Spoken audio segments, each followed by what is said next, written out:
جب خیبر کا دن آیا، کئی دفعہ صحابہ کہے فتح نہیں ہوگی، میرے رسول نے فرمایا سویرے میں جھنڈا دوں گا اور جس کو دوں گا اسے اللہ فتح دے گا۔ حضرت سیدنا ابو ہریرہ کہتے ہیں میں نے کان میں پوچھا، میں نے کہا حضور وہ کون ہے جس کو آپ جھنڈا دیں گے؟ چلے مجھے کان میں بتا دیں وہ کون ہے۔ تو حضور نے فرمایا اس کا تعارف یہ ہے کہ وہ خدا سے بھی پیار کرتا ہے، محمد مصطفیٰ سے بھی پیار کرتا ہے۔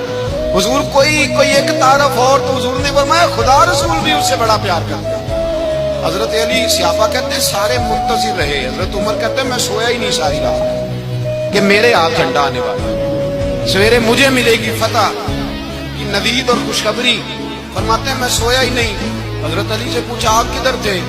جناب علی شیر خدا رضی اللہ تعالیٰ عنہ فرماتے ہیں میں تو اپنے کمرے میں سو رہا تھا، میری تو آنکھوں میں تکلیف تھی، میں سویا ہوا تھا، پتہ کیا بنا، کوئی آیا لے کے چلا گیا، کوئی عمر بھر بھی نہ پا سکا۔ میرے مولا تجھ سے گلہ نہیں، یہ تو اپنا اپنا نصیب۔ حضور سید عالم صلی اللہ علیہ وسلم نے فرمایا این علی ابن ابی طالب، علی ابن ابی طالب کو بلاؤ۔ حضرت علی رضی اللہ تعالیٰ عنہ آئے تو آنکھوں کے اوپر ہاتھ رکھے ہوئے کہ یا رسول اللہ میری آنکھوں میں درد ہے۔ فرمایا ہاتھ پیچھے کر، اللہ نے تیرے ہاتھ پہ فتح لکھ دی ہے، پیچھے کر ہاتھ۔ حضرت علی کہتے ہیں حضور نے لعاب دہن لگایا میری آنکھوں میں، مجھے پہلے سے بھی زیادہ بہتر نظر آنا شروع ہو گیا۔ حضرت علی شیر خدا ایک ہاتھ میں تلوار، ایک ہاتھ 40 گز اونچا تھا خیبر کا دروازہ، 40 گز چوڑا تھا۔